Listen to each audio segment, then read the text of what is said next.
Big changes are in store after living on our sailboat for a year.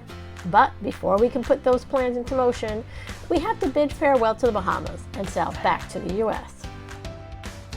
We've spent 3 months in what is literally paradise, and you trick yourself into thinking you're ready for the trip home.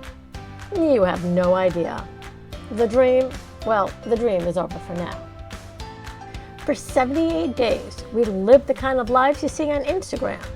We'd wake up to turquoise water lapping against the hull, spent our days swimming with the sea life, and fell asleep under a sky so full of stars it felt like you can just scoop them up. The Bahamas, it does something to you. It slows you down. It makes you think that maybe, just maybe, this is how life's supposed to be. But seasons change, and our permit was about to expire. We knew this day was coming. For a solid week, we were glued to the weather forecast, trying to find that perfect little gap for the crossing back to Florida. We found a window. The winds looked favorable, and the waves were manageable. The challenge ultimately turned out not to be the weather, but rather the Gulf Stream. With heavy hearts and a boat stocked with the last of our Bahamian rum, we pulled up the anchor one last time. I remember staring back at that little island that had been our home, this perfect sliver of peace, and feeling this deep, aching loss. It's a strange thing, isn't it? To be heartbroken to leave a place that was never truly yours to begin with. The first 12 hours were incredible. A perfect sail, gliding along before a beautiful sunset, just talking about our favorite moments from the trip. We were making good time. This area of the Bahamas is home to many of the cruise lines' private islands. It's beautiful to see these ships from afar, but be careful.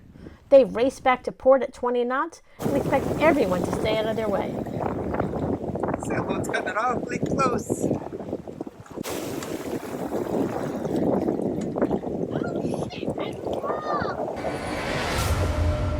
As the darkness fell, we hoped for a quiet, peaceful night on the open ocean. Instead, the AIS screen started to light up with a few targets.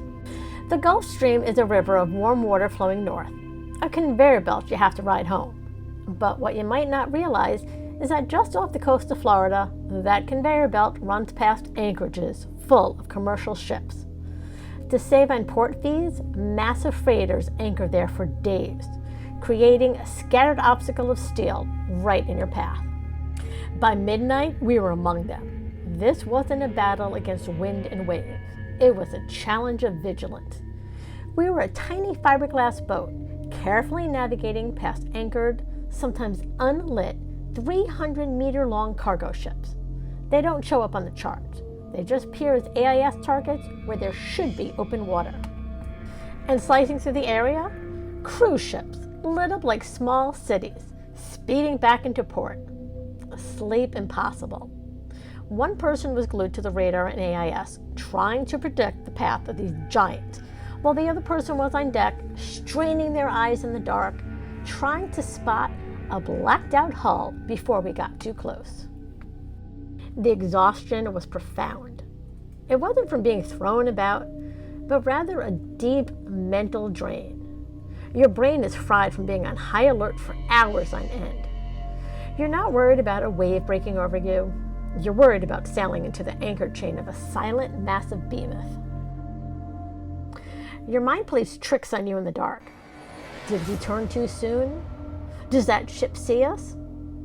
All you can do is hang on, keep the boat pointed in the right direction, and just count the minutes until the sun comes up. Don't just watch your story unfold, join it. If you want to see what exactly happens when the dream meets reality, if you want to be part of the discussion as we weigh the pros and cons and figure out our future together, then hit that subscribe button and ring the bell so you don't miss a single step. Sunrise brought a weary sense of relief. This was, without a doubt, one of the toughest sails of our lives. It didn't feel like sailing. It felt like playing a 12-hour game of Frogger, but with oil tanks and cruise ships. Then, a faint line on the horizon. Land. I've never felt such a weird mix of emotions. There was this huge sense of relief, of course, but there was also this profound sadness. That gray smudge on the horizon was the wall between the dream we were living and the reality we were literally crashing back into. As we got closer, the smudge turned into the skyline of West Palm Beach. Buildings, cars, traffic, all the signs of a world we hadn't seen in months.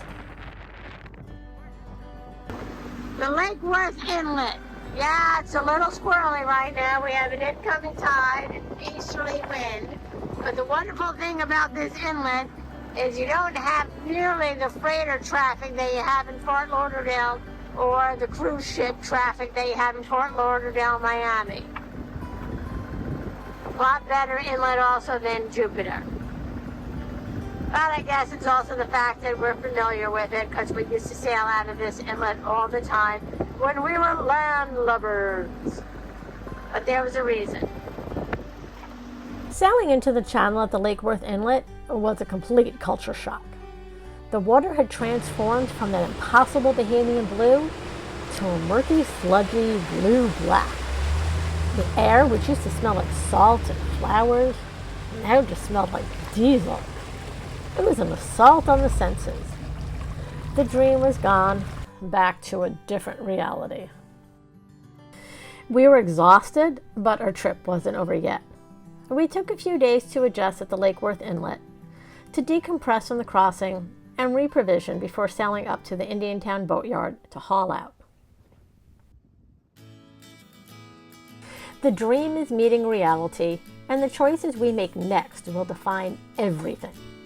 If you want to witness the unfiltered journey, see the trade-offs, and help us figure out our future, make sure you subscribe right now and turn on notifications. You won't want to miss out how this all plays out.